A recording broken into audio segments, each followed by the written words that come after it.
Good morning. It is Friday Eve. Thank you so much for being here. Ladies and gentlemen, cats and kittens, welcome to another episode of Conservative Cat, where we scratch at the surface of big government and we expose the fat rats in the state houses, the city halls, and we remind America who really makes this country great. It's the God-fearing, liberty-loving, family-raising patriots just like yourself. So we are going to be chatting a lot today about Governor J.B. Pritzker. Is he poisoning Central Illinois? We're going to get to this really shocking truth about the Mahomet Aquifer. If you haven't been paying attention, this is not the time to be paying attention now. You had to have been paying attention a couple of years ago because the Illinois Democrats will try to convince you that they we're not pro Mahomet Aquifer carbon sequestration under the Mahomet Aquifer a couple of years ago. They introduced legislation to ban carbon sequestration under the clean drinking water water source. It's a drinking water source for all of East Central Illinois. Nearly 1 million people drink from the Mahomet Aquifer, and they were going to compromise it with carbon sequestration. And the Democrats, had you not been paying attention up until this point, you would think that the Democrats are pro drinking water. They're actually not pro drinking water because they were the ones who pushed this from the very beginning, carbon sequestration under the Mahomet Aquifer. But we're going to get to all of that next. I do want to talk about the feds. Pam Bondi. She sent out a letter to Illinois State University and other colleges and universities, and she directed them to end their DEI practices, close their DEI offices, or she said, hey, you're going to lose federal funding that could be potentially millions for some of these universities. So Illinois State University is probably going to scramble to try to save the woke agenda, save the woke DEI. DEI or die. Colleges and universities. So I had my friend, he sent an email to me, Kev Ferris. He actually has a YouTube channel. You guys can go check him out. Shout out to him. Speechless. He's on YouTube and he's going to school to be a lawyer. I had reached out to him. He got some emails from the university. And the university, essentially was like, oh, they're safe spaces. I know you're confused. I know you've got anxiety about DEI potentially coming to a close, potentially dying. DEI is dying, folks. And they were like, we know that the students are in fear. We know that they're confused. I just found it hilarious. We're going to get into the email and what the president of Illinois State University had sent out to students and to faculty. I thought it was so funny. I know you're scared, but everything's going to be okay. Just stay resilient. We're talking about ending DEI offices. They contribute to nothing, really. They're just offices for people to get rich. These administrators, these DEI administrators and consultants, it's just a way for them to get these six-figure salaries. So they don't really help anybody or help students. I don't know why students would be in fear or confused if they were closed. You probably won't even notice if you're an ISU student or a college student and a DEI office closes down to save their millions in potentially federal funding. If they do ultimately close that down, and I don't think that's going to wind up happening, folks, but you're not going to notice as a student. I'm just going to be honest with you. Like, you will have no idea that these DEI offices closed down, where the DEI resources are no longer available to you as a student. You will have no clue. That's how useless this crap is. All right, and then a little bit later, he made an appearance on Stephen Colbert. Hilarious. That's Governor J.B. Pritzker. He admits that kindergartners actually drew the Illinois maps. Did you guys know that? They took out the crayons and they started gerrymandering with the blue crayons. They only had blue crayons, of course. And they started gerrymandering the map. And he actually admits this out loud on Stephen Colbert's show. So you won't believe what he said on that show. All of that and more right here on the Conservative Cat Show. Go ahead, head on over to that notification bell, press the notification bell, subscribe to the channel, follow me on Rumble. I love YouTube. I do. Well, it's ScrewTube. I don't love how they're not First Amendment. They don't recognize the First Amendment, but I love my listeners on YouTube. You guys are great. But I highly recommend you download the Rumble app. The cool thing about Rumble is, and I don't think YouTube has this feature. I don't know. I don't use YouTube like as a consumer. I just have it here for you guys. But Rumble, you can actually like listen while you're at the gym, and you can like shut your phone like down, like shut the screen off and still continue listening. I don't know about you at the gym. That is when I listen to my podcasts. Maybe you're an early gym goer this morning. You can go to the Rumble app and you can click on the video there, and then you can shut the screen down and still continue listening while you're pumping iron. Okay. Speaking of pumping iron, be sure to get your bottle of pre-workout today at patriotpumpenergy.com. Promo code ConservativeCat. It's the best promo code out there. You get $10 off. Now, I know what you're going to say. You go there and you're like, oh man, this is kind of not super cheap stuff. It's not, because it's a premium pre-workout. We put some really like stuff that most supplements don't put in there, like the black pepper extract. There's a little bit of creatine in there. We don't load it up with sugar and caffeine to get you hooked on it. This is something that is supposed to give you focus all day long. And it's premium stuff. So yeah, the price is going to reflect that. But lucky for you, you listen to the Conservative Cat Show, so it's a little bit cheaper, $10 off. So head on over to patriotpumpenergy.com today. Let's go ahead and get into it. Sorry, there was a lot of housekeeping stuff I had to get to this morning. We're diving right into the heart of Illinois. Well, really, we're looking at the feet, under the feet of central Illinois. That is the Mahomet Aquifer. Okay, so the story of carbon sequestration and nearly a million people's drinking water. That is what we're looking at today. And the Democrat governor, JB, he finally realized that turning Illinois into an experimental CO2 sandbox, essentially, is not actually a great idea, and the constituents hate it. People hate carbon sequestration. They hate the idea of it. So grab your bottles, or grab your bottle of water, your spring water, preferably not from the Mahomet Aquifer, and your Bibles. Grab those today, because we are going to dig into the carbon capture, carbon catastrophe is what I would like to call it. It's not really carbon capture. It's a carbon catastrophe. So let's start with the basics.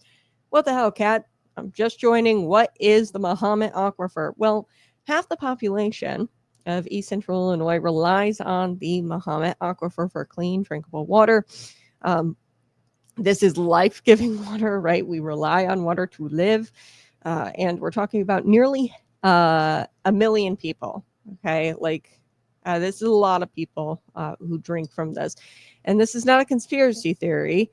They really did want to go after your drinking water. Like, the Democrats actually wanted to compromise your clean drinking water. And that's not a conspiracy theory. That's not me being hyperbolic. That's real.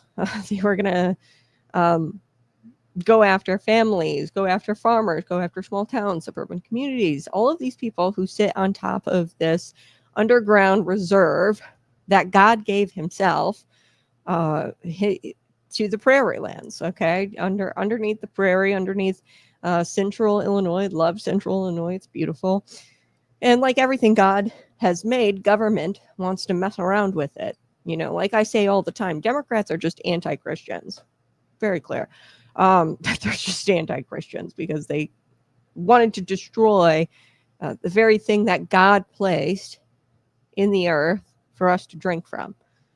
So it's a science experiment, I guess, not a very safe one. It's carbon sequestration. And you're probably wondering, well, what the hell is that? Well, I'm starting out with the basics here. Mahomet Aquifer, carbon sequestration. Well, this is really just a fancy word for saying, let's pump a bunch of industrial CO2 deep underground and pretend that it's not going to come back to haunt us.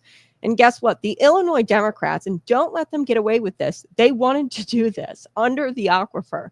Make no mistake, Dave Kaler, Sharon Chung, they voted for it, for this to go under the Mahomet Aquifer. Then all of a sudden, after extreme backlash, they introduced their own bills to ban this from underneath the Mahomet Aquifer. Although the Republicans were screaming about this from the very beginning, they decided to hop on board, once there was extreme backlash, and the backlash became too unbearable. So this is the only source, by the way, of clean drinking water for a huge portion of the state. And I don't know if any of you can explain to me in the comment section, how does this party, they're the ones who panic over plastic straws. They've banned plastic bags, by the way, in school districts, or the plastic like containers. When I was a kid, I never really ate in the cafeteria. I was such a bookworm. I would always go into the library and I used these like plastic, like styrofoam containers to put my lunch in, and then I'd go study. They banned those from the schools here in the state of Illinois. I don't know if you knew that with the recent bill. I don't know if it got anywhere. I think it did. I think they passed it. I don't know if it's been signed into law, but these are the same people who scream at the sky about plastic straws and styrofoam containers, and suddenly they're okay with pumping high-pressured gas into the Earth's crust directly beneath our water supply. Like, can someone please explain to me how this is like the same party who screams about straws, but also, oh yeah, you don't have to explain it. They're hypocrites. The Mahomet Aquifer was federally designated as the sole source aquifer, meaning like this is the only place where you can get your drinking water in this area, back in 2015. That means if it gets contaminated, there is no economically viable backup. Okay, there is no way that we would be able to provide water, like literally no way to provide water to the people of East Central Illinois, mainly East Central, somewhat Central Illinois. Okay, this is so precious. It's not only precious, but it's irreplaceable. And the Democrats originally, they were all for this, and Governor J.B. Pritzker, the same man who shut down your churches, kept the pot shops open, the marijuana shops open. He thought this was a great idea. Everybody thought this was a great idea to allow these carbon experiments to happen beneath the earth, right by our drinking supply. Okay, now let's talk about Senate Bill 1723, one of 124 bills that Governor J.B. Pritzker has signed recently. This one actually restricts carbon sequestration under most of, and I want to put emphasis on most of, the Mahomet Aquifer. Prairie Rivers Network, this is a progressive group, a leftist group. So, like I said, the Democrats, the Illinois Democrats, weren't really for this until they started getting backlash from probably progressive groups, conservative groups alike. People really didn't like this. The Prairie Rivers Network, this is a left-leaning environmental group. They praised the bill, but they did admit that this isn't perfect, and they're right, because this leaves recharge areas unprotected. So some areas are not protected, I guess, under this bill. And to explain it in layman's terms, it would kind of be like locking your front door but leaving like a window open. Okay, so that's kind of how this bill went. So it's not even like a great bill. The Republicans originally had a bill to ban all carbon sequestration under the Mahomet Aquifer, but notice how the Democrats come in and then they craft their own bill. This is the 1723, which is really annoying. After the backlash, they felt like they had to do something, and then they crafted a bill that was kind of crappy. We should have just went with the Republican bill from the very beginning. Why'd we have to go through all of this? We knew from the very beginning, Chapin Rose, he was cussing on the Senate floor, saying, hey, this is only clean drinking water. You're not going to take clean drinking water away from my people. We should have, at that time, just listened to the guy and not go forward with this. But eventually the backlash grew and grew and grew, and then the Democrats created Senate Bill 1723. And it turns out that it's kind of a crappy bill.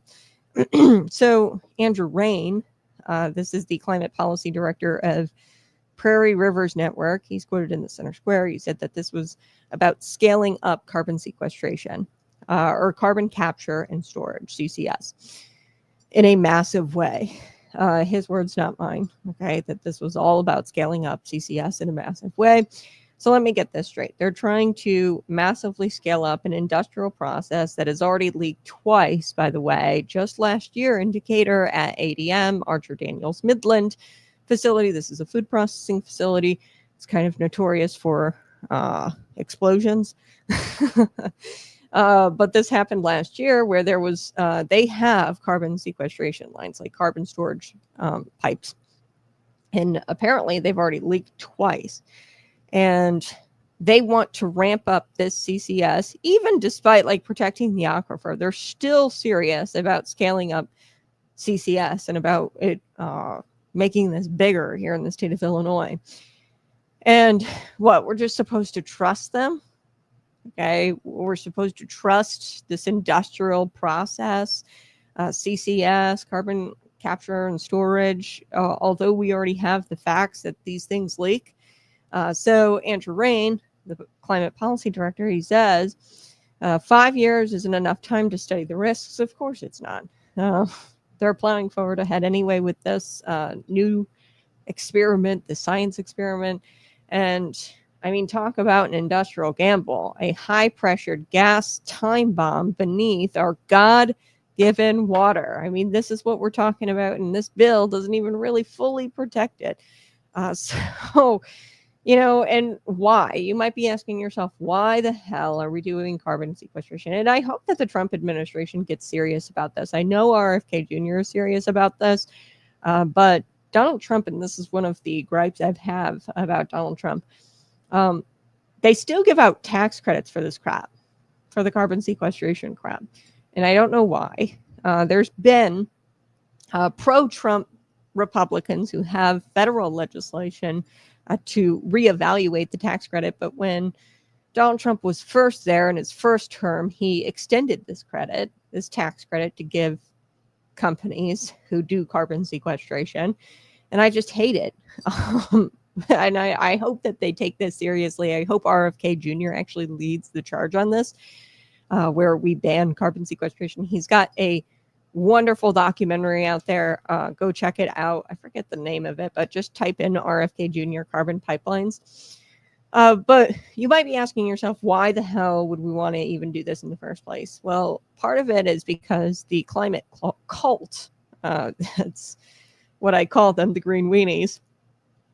It's a climate cult, and they are obsessed with net zero goals. Although this is not net zero, because the refining process, the cleaning process, because before you shove it into the ground, you have to strip all of this industrial waste of chemicals that aren't carbon, aren't CO2, okay? And that process emits carbon. So it's not net zero. It's a total lie to say that carbon sequestration is a net zero process. It's not. But their obsession with net zero, that's why they want this, because they've convinced themselves that this is net zero. It's not. And their net zero goals, they want to achieve those at the sacrifice, by sacrificing public health and safety of real people. And they have this imaginary utopia in their head. And always this imaginary utopia demands more government, more control, and more taxpayer cash. So really, I think it's about the money, and I think it's about control. Just like we know that the climate cult's obsession with net zero, we know Governor J.B. Pritzker's obsession with like zero emissions by 2030 is really about the money. It's about the green, not the green. Okay. So now, to be fair, I want to share this clip with you. Not everyone in Springfield is asleep. There's people out there who spoke in favor of SB 1723. Now, if I was a Republican, I probably would be a little salty. You'll be shocked to find out that Republicans in the state house are very quick to forgive. I, for one, am not. I would have made a stink on the Senate floor when this was passing. I would have made a huge fuss about how, you know, a couple of years ago, Republicans had introduced legislation. Chapin Rose had a bill to ban this carbon sequestration under the Mahomet Aquifer. And then all of a sudden, when there was extreme backlash, the Democrats came out with their own watered down, not even all that great bill, so Senate Bill 1723.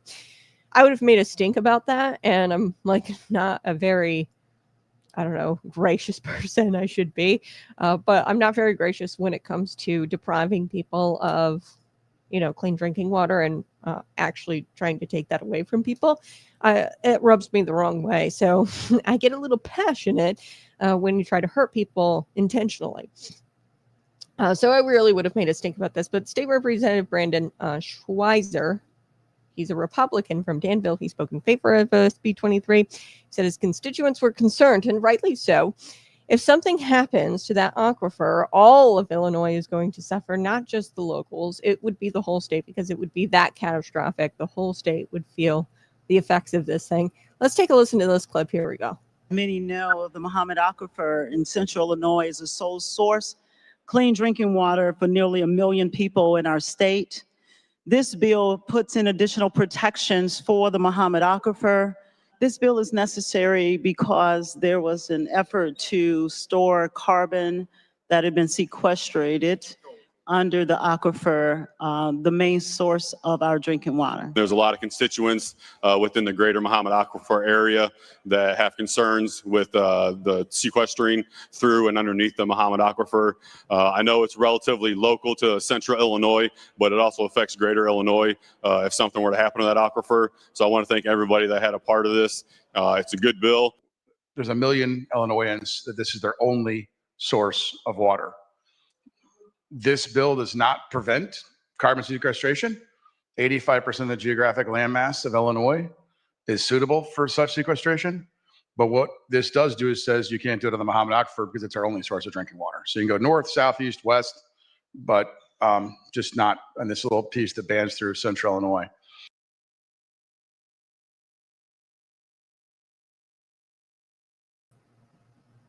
Alrighty. Like I said, from the very beginning, the Democrats were all for this thing. Okay. And only now you heard some Democrats speak out in favor of 1723. But in the very beginning, they were all for carbon sequestration under the Mahomet Aquifer.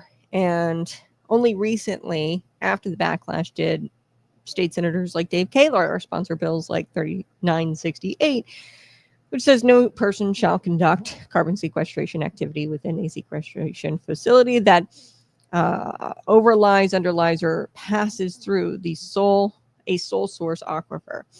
Okay, so like he was all for that, but take a listen to this.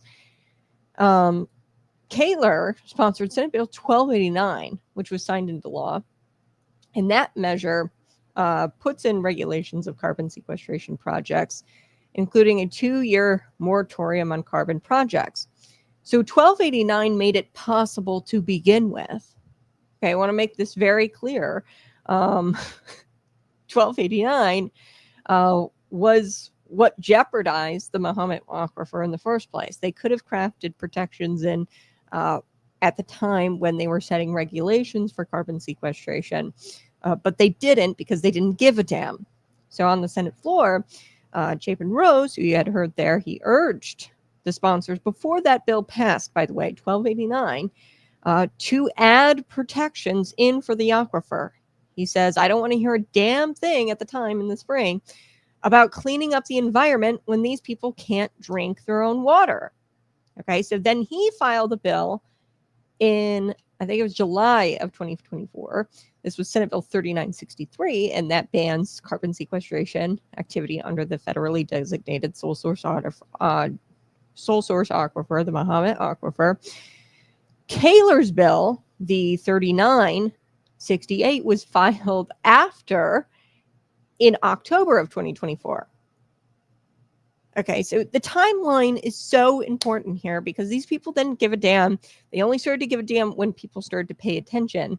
And I am not a super forgiving person when people like intentionally They were warned about it. They ignored it. They didn't add the protection, and Senate Bill 1289 got passed despite Chapin Rose raising these concerns on the Senate floor before the bill passed. They had plenty of time to add the amendment that added the protection to the Mahomet Aquifer. They said, nah, they ignored it. But then they came back and they created the problem, and then they created a solution much later. So this is like long overdue, this win. I'm glad that Chapin Rose called out the timeline here a little bit. He was good in Senator Square saying that Senator Chapin Rose of Mahomet, he's a Republican who's actually earning his paycheck there in the State House. He filed Senate Bill 3963 in 2024, July, which was a full-on ban on carbon sequestration under the Mahomet Aquifer. So that bill was even better because there are like recharge, and I'm not exactly sure what that means. I'm not a scientist, but it sounds like there are some locations near the Mahomet Aquifer that are still up for grabs, even with the Senate Bill 1723. So yeah, long overdue this win. Pritzker was told, hey, we don't want this by the people of Central Illinois. He's finally listening to people and not the climate activists, not the lobbyists, not the big money donors, the people who want the tax credits, okay, like the ADM, these big companies who want to perform CCS in exchange for the tax credit. And at a federal level, we really need to look at this. And I hope the Trump administration gets serious about this. So this isn't just about water. I want to make this clear. This is about who government listens to. For months, maybe years, it looked like Central Illinois was, for months, even years, I would say like a couple of years, it looked like Central Illinois was going to be a toxic waste pit for elite climate experiments, for elitists, these big companies to dump their waste into our clean drinking water. And then when the people pushed back, they won, sort of. Like I said, Senate Bill 1723 isn't like the best because, again, those recharge zones are still up for grabs. And I don't want to confuse a partial reversal for repentance. Okay, this was a lame attempt at listening to the people. And it was so long overdue. They could have easily added these protections in when they started these conversations about CCS. But they chose to ignore it because they're jackwagons. And Governor J.B. Pritzker, I want to be clear, he's not a water conservation hero. Okay, he's a political animal. And he saw the backlash that was mounting. He saw the progressive climate groups starting to push back against this. And he had to do something. And they were backed into a corner, and then they finally did something. And then they pretended like they weren't the ones who created the problem, which pisses me off. Let's ask a deeper question. Who benefits from carbon sequestration? Follow the money. It's all about the money. Like I said, it's not about green. It's about green. Carbon capture is one of the hottest new scams in the green economy. Big corporations, especially ones like ADM, they could make billions potentially in tax credits and subsidies by participating in these so-called green initiatives, especially under the Joe Biden administration. I think a lot of that could potentially go away under the Trump administration, but let's not forget, during his first term, he still gave out tax credits for this stuff. Okay. So we really need to evaluate this at a federal level and just stop giving tax credits for the green projects, okay, for these green initiatives. They pump CO2 underground. They slap a carbon neutral sticker on it. And you, the taxpayer, are paying for it while they potentially poison your water. And so let me say this again. They experiment under your town. They get your tax credits. They get subsidies, your tax dollars, and you get all the risk. How the hell is that fair? It's no different, and it might sound familiar to you. It's the wind farms, popping up all over the country, all over our precious farmland, the solar fields, the solar plants, as I like to call them. They are swallowing up our cornfields, and it's the same playbook. You get all kinds of tax credits. The Chinese companies who build these things get all kinds of tax credits for making them. And You get bought out by the government. The farmers are getting bought out by the government to sign away their land. And, it's always rural America that has to make all the sacrifices at the altar of this urban ideology. And I don't want us to forget that 2 leaks have already happened. We've already seen what goes on with the carbon sequestration thing. Look at ADM Decatur facility. There are 2 leaks that happened, and you'd think that'd be enough to say, hey, time out. Let's stop this. This doesn't look like it's a great experiment. But the green cash has got to flow. They got to get their green cash somewhere. So, friends, this episode, not about water. It's about accountability. And we need to ask why the government treats us like we're lab rats, like our communities are science labs. And why does it take such a grassroots fight to protect something so simple, so basic as clean drinking water? The answer is this. They don't serve God. They're not God-fearing people. God-fearing people would not intentionally take away clean drinking water from you. So the Bible tells us, and I want to bring this home biblically, in Genesis, that God separated the waters from dry land. He provided rivers, springs, and wells, not just for survival, but for human flourishing.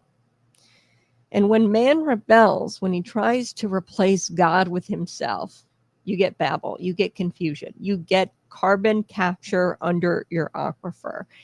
Okay, this is a straight up rebellion against God's creation and intention. We need to return to truth. We need to return to stewardship, to honoring creation, not manipulating it with dangerous technology and crony capitalism.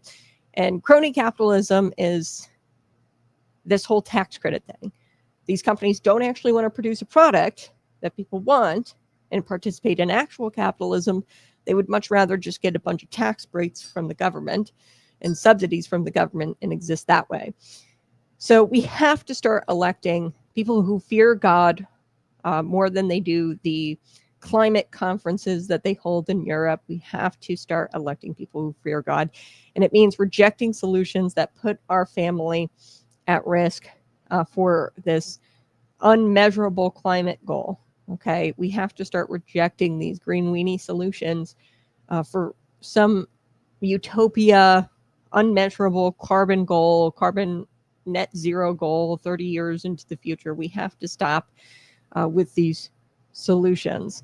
And it means reminding Governor J.B. Pritzker and his buddies at University of Illinois, who's all about carbon sequestration. You'll get the professors and scientists who say that this is oh so great. We have to remind he and all of his buddies and all of these people who are saying, oh, carbon sequestration, it's net zero, which is just pseudoscience. We have to get them to understand that the people of Central Illinois, the constituency, we're not lab rats, we're citizens, and our water isn't up for negotiation. All right, I do have to shift gears. I'm going to take a quick break, but you're listening Conservative Cat. Good morning, Lisa. Appreciate you being here. I will be right back. Smash that like button and share this out with your friends. Up next, we are going to be talking a little bit about the feds to ISU, to Illinois State University, and other universities and colleges. There was a warning issued by Pam Bondi saying, hey, NDEI or die. No, NDEI or you're going to lose federal funding. These universities are going to be scrambling to try to save their woke agenda. So I'll be right back with that. Smash that like button.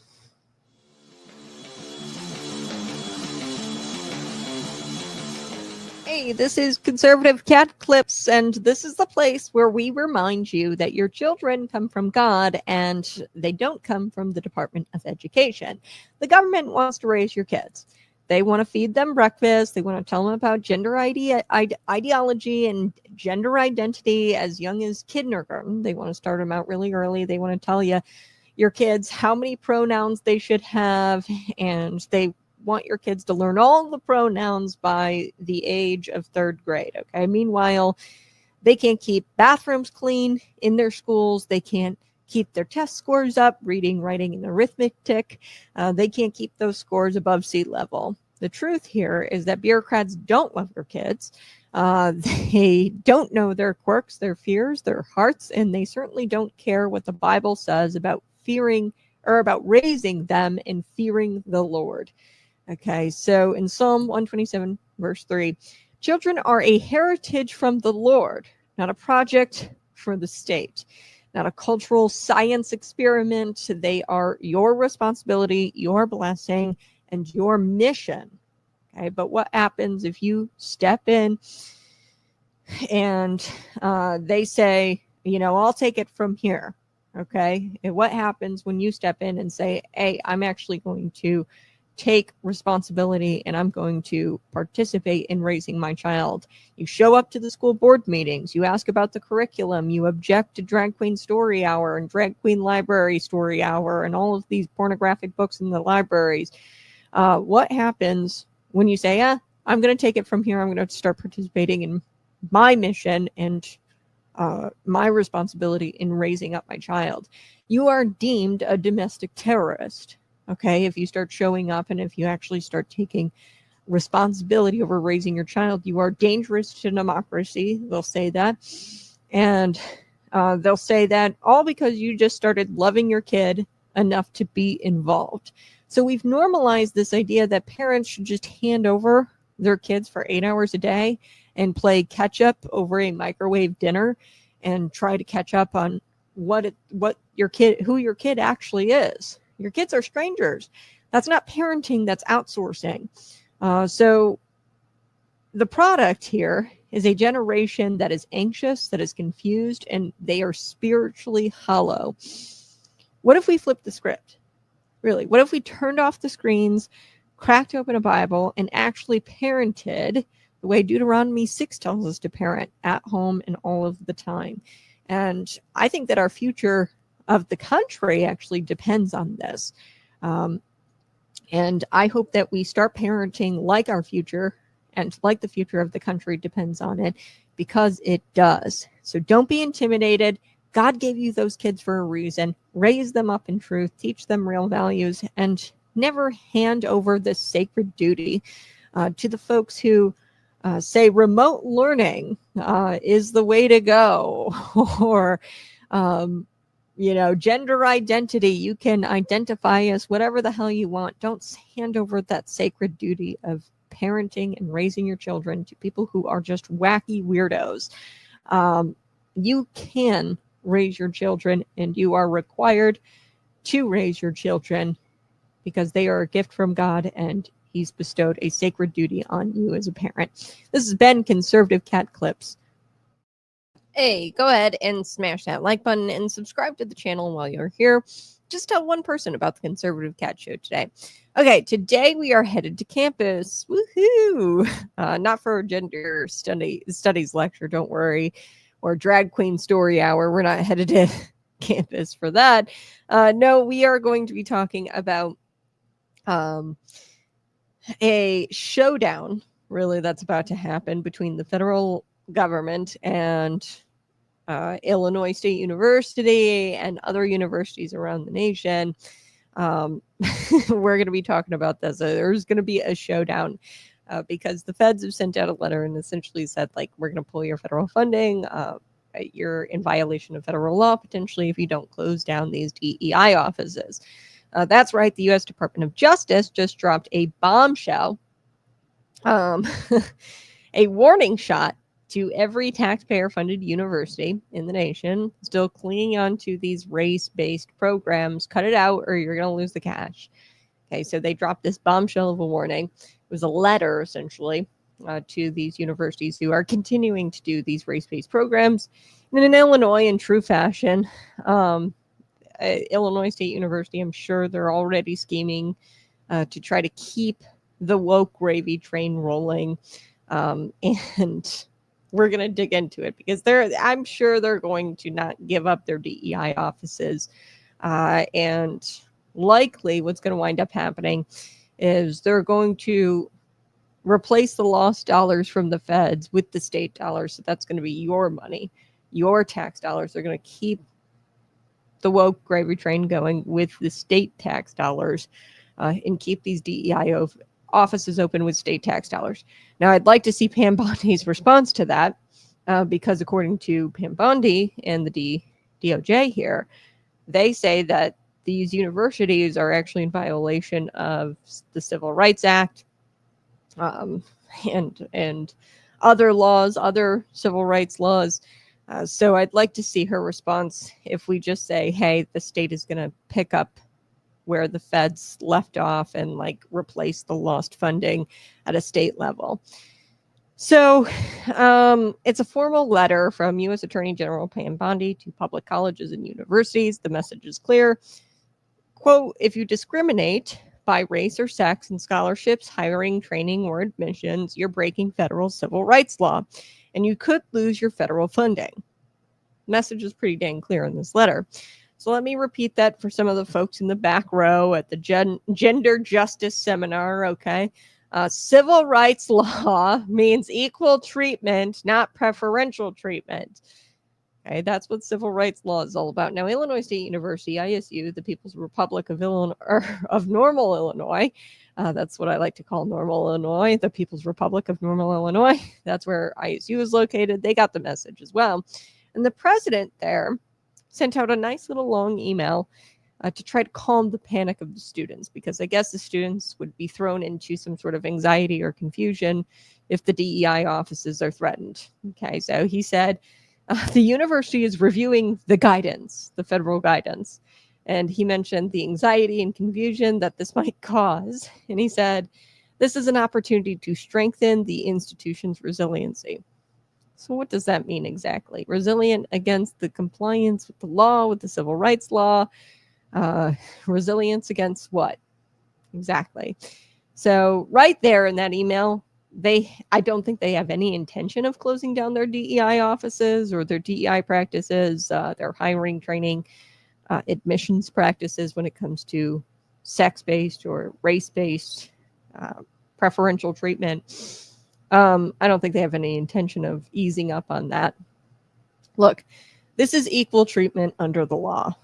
Okay, if your entire institution, this isn't an earthquake or a tornado, if your entire institution is trembling in fear when you are told to stop discriminating and stop giving preferential treatment based off of somebody's skin color or sexual preferences, maybe that's a problem. Okay, his entire universe, like he goes, I know you're scared.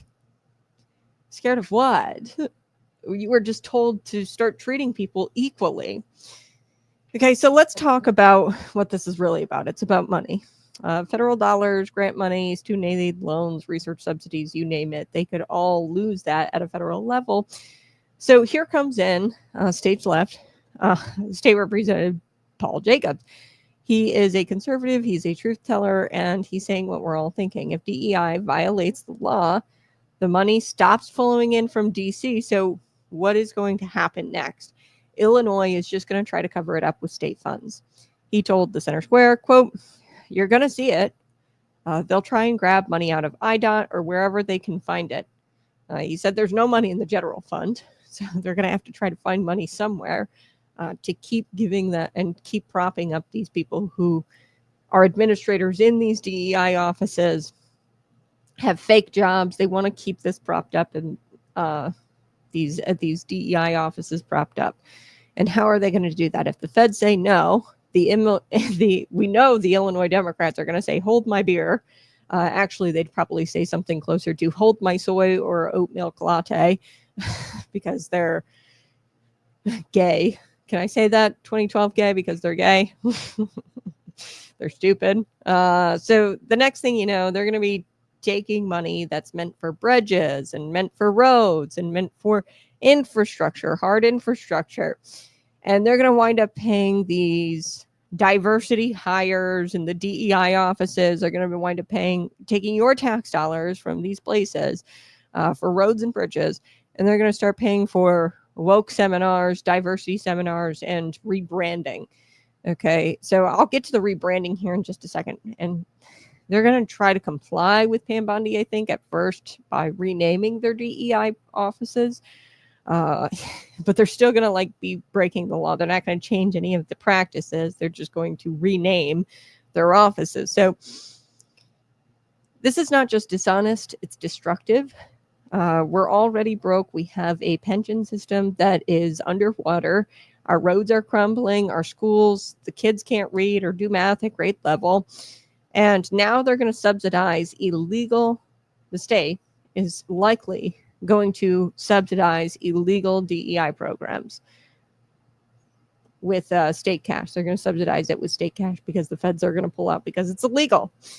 And here's where things start to get sneaky. Like I said, they're going to start rebranding to try to get those federal funds, I think, and keep those federal funds. So Representative Jacobs, he says that university insiders have been contacting him and saying that the DEI offices, they're potentially just going to be renaming themselves, not reforming at all. So not changing their hiring practices or admission practices, not doing this thing where they hire, train, admit students into the university based on sex and race. They're not going to reform any of that. They're not dismantling it. No, they are just playing bureaucratic dress up. So I would imagine that they would slap a new label on the door on these DEI offices. They're going to slap a new label instead of diversity, equity, inclusion. They're going to be saying belonging or campus culture office, and poof, they're going to be in compliance with the law because they got rid of their DEI offices, and they're going to think that they're in compliance, but really they're still skirting the law. Okay, if you're still doing the same things like admitting students into the university based on their race or based on their sexual orientation, if you're still hiring teachers based on their race, professors based on their race and their sexual orientation, if you're still doing that, you're still in violation of the law. I don't care how much you dress this up. Okay, so it's kind of like a liquor store calling itself a hydration boutique and thinking the cops won't notice that you're selling booze. Okay, that's what they're trying to do here. They're just faking it. So this is what happens when ideology trumps accountability. These universities believe that they're above the law. They have believed that they're above the law, and they've believed this for quite some time, for years, and they've been allowed to be above the law. So they have this, how do I say it? Almost like arrogant. They think that they can just slap a new label on it and they'll be fine.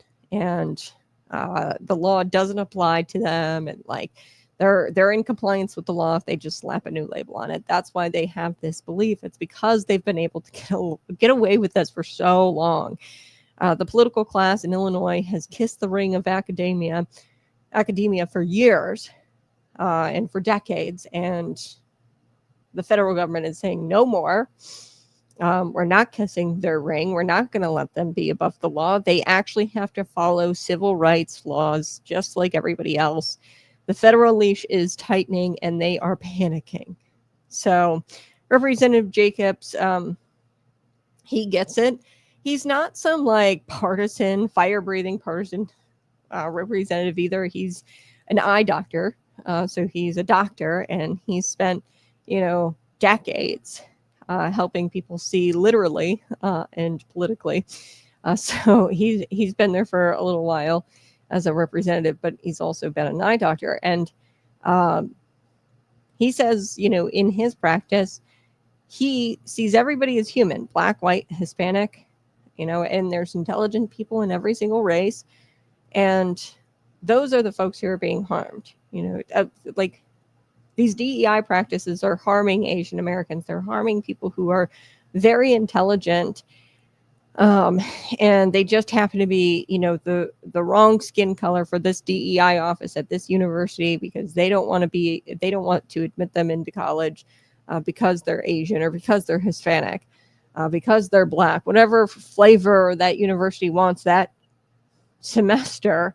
If you don't fit the mold because of something that is just your skin color, then you're out. And that's harming folks. That's really harming folks. And he's a doctor, and he says that he treats everybody equally. He treats people the same. Everybody's eyes are the same. So he's treating them all the same. And he says, I don't know what's so hard about that. Ain't that the truth? I have no idea what's so hard about treating people equally. Equality isn't achieved by division.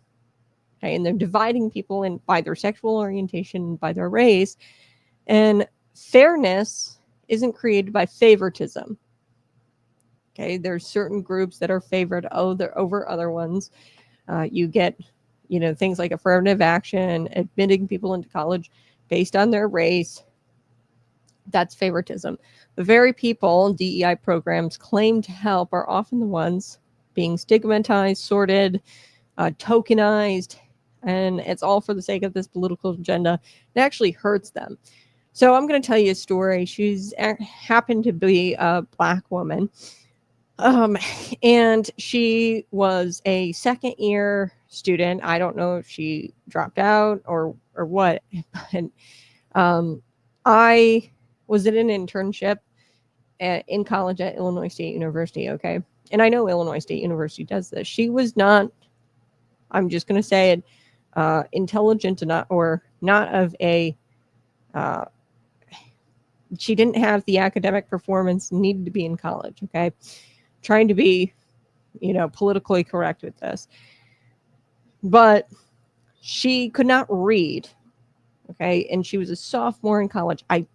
I saw this with my own 2 eyes, my own experience, and she happened to be a black American. Okay, Black African American.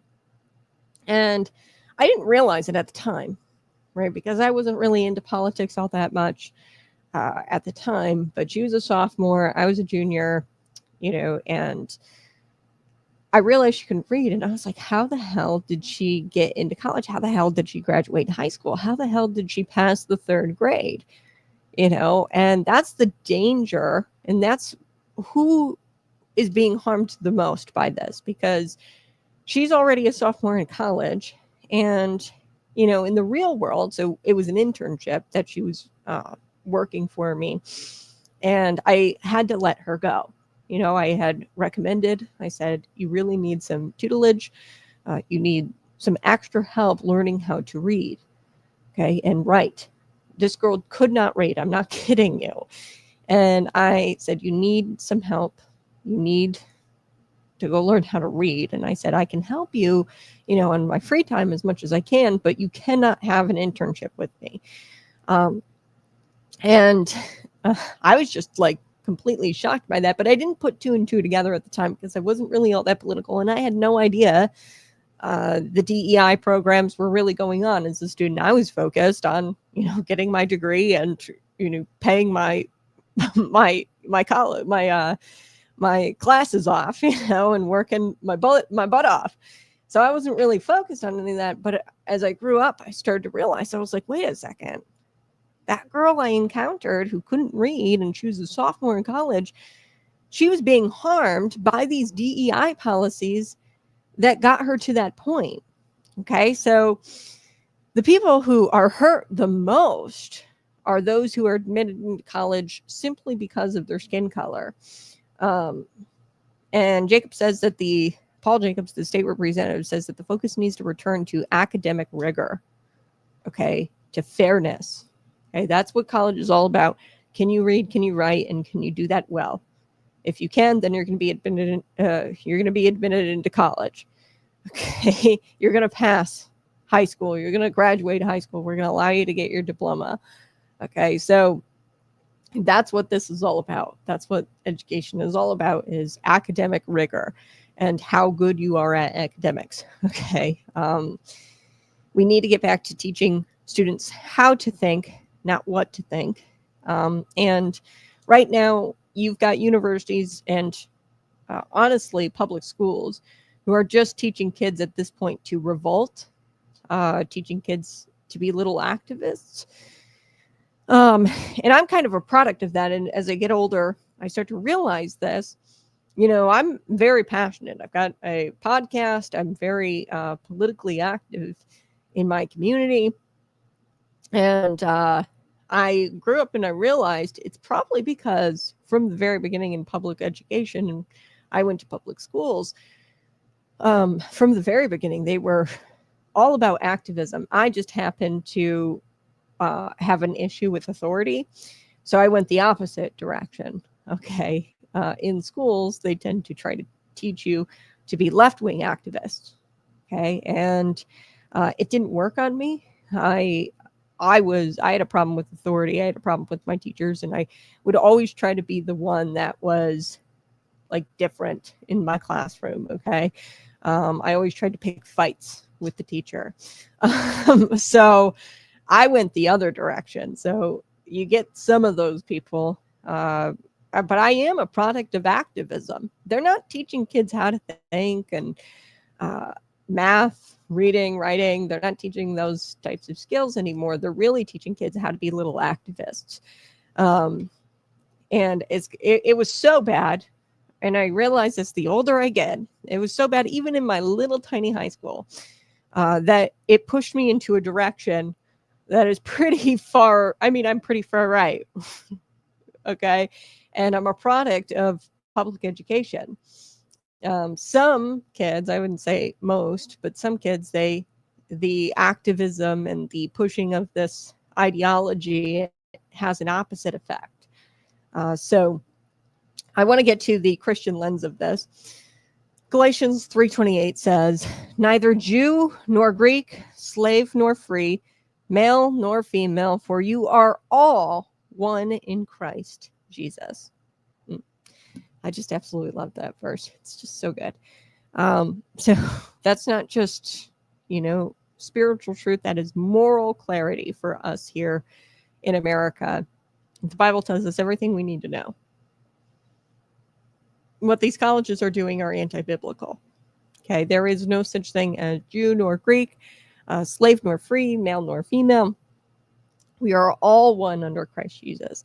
We are called to treat each person as they are made in God's image, not to create quotas based on skin tone or gender identity. Okay, we are not called to do that in the Bible. We are called to treat each other equally and not provide preferential treatment to those based on skin color or their sexual orientation. DEI ideology, I want to make this very clear, is just anti-Christian theology. Okay, it is a counterfeit gospel. Okay, and they preach guilt over grace, division over unity, and revenge over repentance.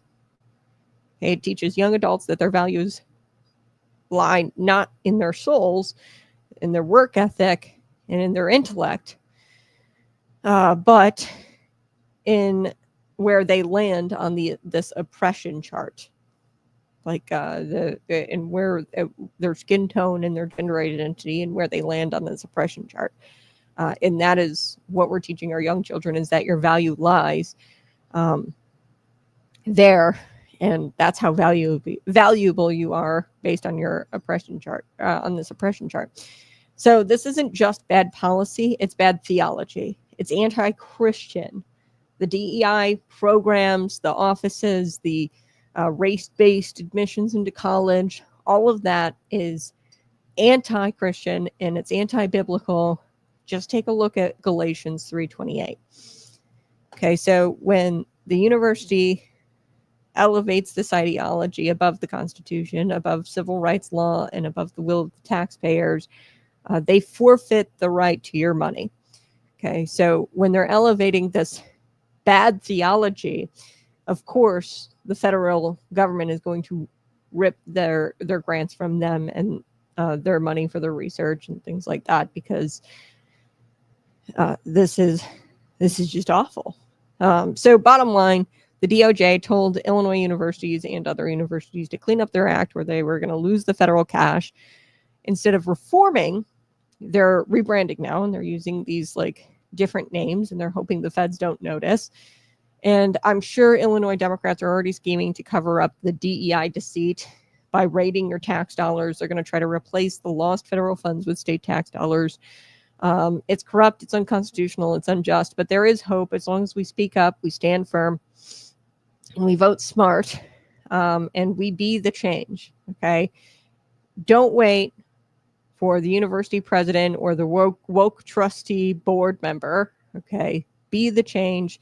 Teach your kids to know the truth. Teach them Galatians, that chapter, what was it, 328? Yeah, 328 I had. Teach them that verse. Teach them the truth, and to think critically, and to love their neighbor, and not to worry about checking boxes, but rather honoring God. All right, I got to take a quick break, but smash that like button, share this out with your friends. I appreciate you being here. We're going to come back. Governor J.B. Pritzker was on Stephen Colbert, the late night show, or whatever. I don't know, a stupid comedy show. I don't watch any of them. But he was on there, and he admits here to kindergartners drawing up the Illinois map. Okay, so he like makes a joke, and he brags on national TV that the congressional map was drawn by toddlers.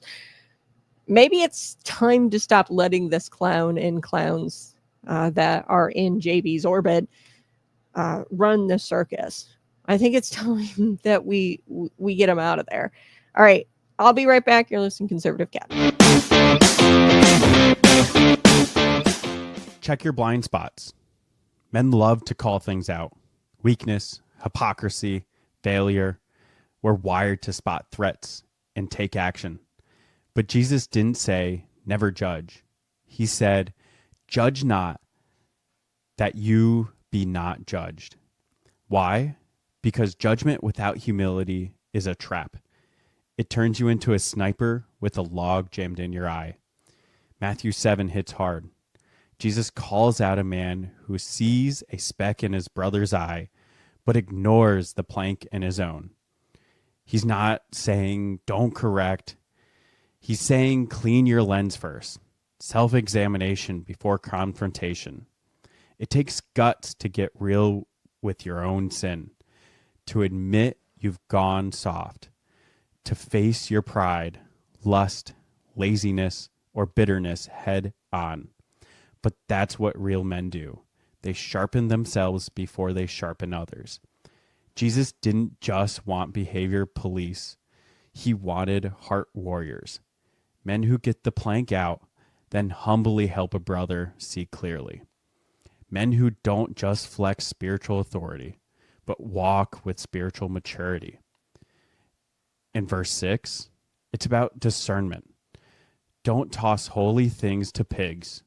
Don't waste truth on ears that mock it. Know when to speak. Know when to walk away. Before you blast through your next workout, check your form. Same with life.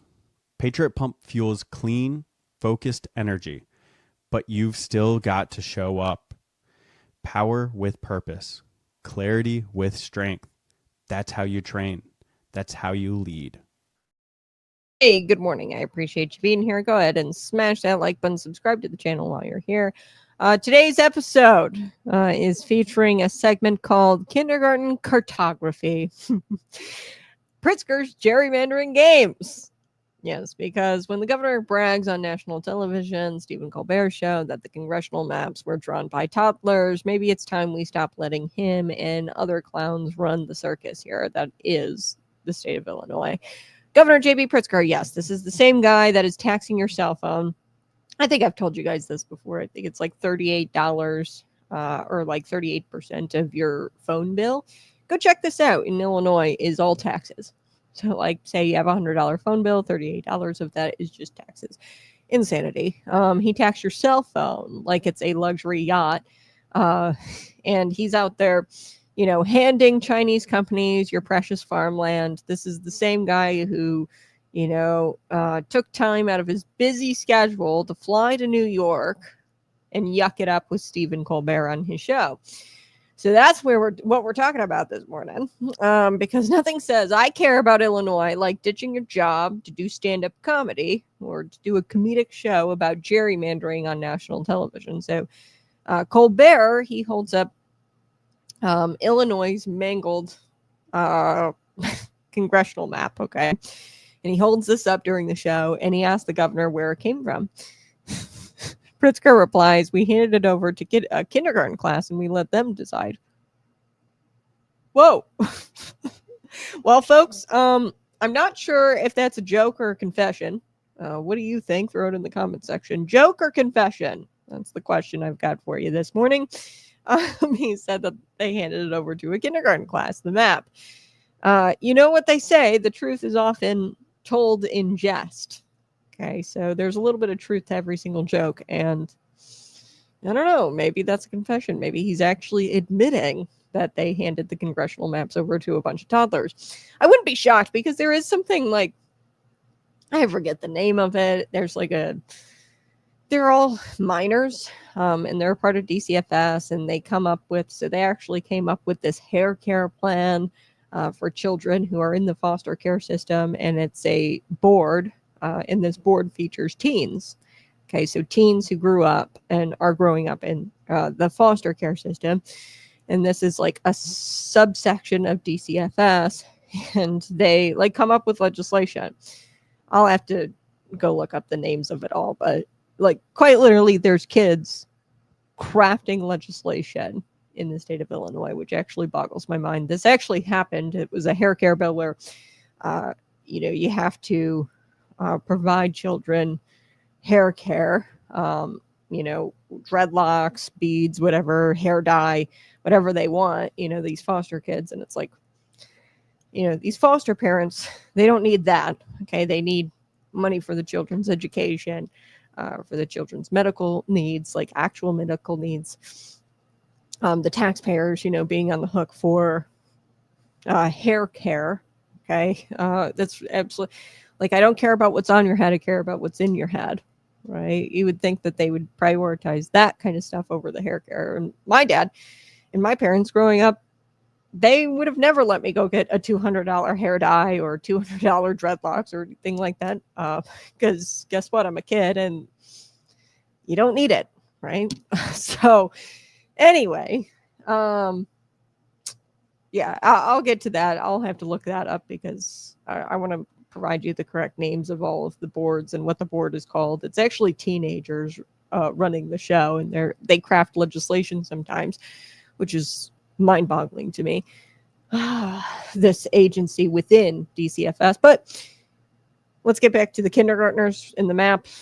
So kindergartners with a political science degree from the University of Karl Marx probably drew up these maps, right? I mean, to be honest with you, these districts do look like they were drawn by kindergartners, specifically these kindergartners who probably have political science degrees at the University of Karl Marx. Now, we all know Democrats love talking about democracy. Democracy, democracy, democracy, until it's time to draw the maps, and then they suddenly only have crayons that are blue.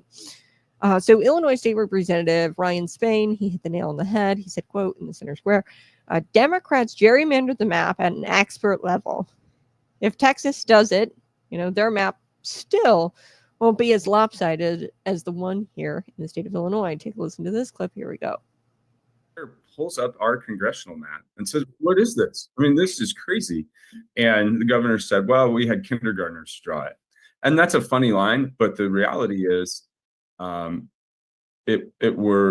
map was drawn by incumbent Democrats. And when you talk about gerrymandering, you have to look at the Illinois congressional map as the most egregious example of gerrymandering gone wild in America. And quite frankly, there's no possibility that you could squeeze out another Republican seat from the state of Illinois. You'd have to destroy Nikki Budzinski's district. You'd have to damage Eric Sorensen's district. It's just not possible. The gerrymandering has been expert level. And quite frankly, if Texas is successful in what they are attempting to do with creating 5 additional Republican seats, and again, I fully disagree with what they're doing in Texas. I think it's wrong. But if they do it, their map still will not be as lopsided as the current map that has been in place for the state of Illinois for our congressional districts. Texas House Democrats are leading the way in choosing courage and country over politics and party. That's what it means to fight for what's right. And I love this country too. And I love it so much that I'm going to fight for it too, right alongside my heroes, the Texas House Democrats. I think a question that I would ask the governor is what What is his view on a resolution that I just filed for a constitutional amendment to impose the same quorum requirements on the Illinois General Assembly that the state of Texas has? Texas has a 2/3 quorum requirement. We have a simple majority. If the governor is so happy with what's taking place in Texas and helping those legislators, I hope he would support having the same quorum requirements in the Illinois General Assembly. You know, I haven't looked at it. I honestly, these are rules of the House that they'll have to determine for themselves. I understand, but I mean, I think the House will make a determination about what they want. Put that out. As you said, there's a bill. I haven't looked at it. I don't have an opinion about it today. I don't have an opinion about it today, he says. So Pritzker and his company, his elitist Democrats, the Illinois Democrats, they've rigged the game so hard that it doesn't even compare to what is going on in Texas. And I disagree with Ryan Spain there. I've talked about this. Like, I don't like the mid-decade redistricting, but I've talked about how Texas and why Texas is doing it, because under the Biden administration, there's been such chaos with the illegal immigration influx and population exoduses from the state of Illinois, California, New York, and they've all been fleeing to Texas. So they've really got to kind of like step back and say, hey, let's take a look at this map, because our population has increased, right? Texas, Florida. I think Florida is going to be next here.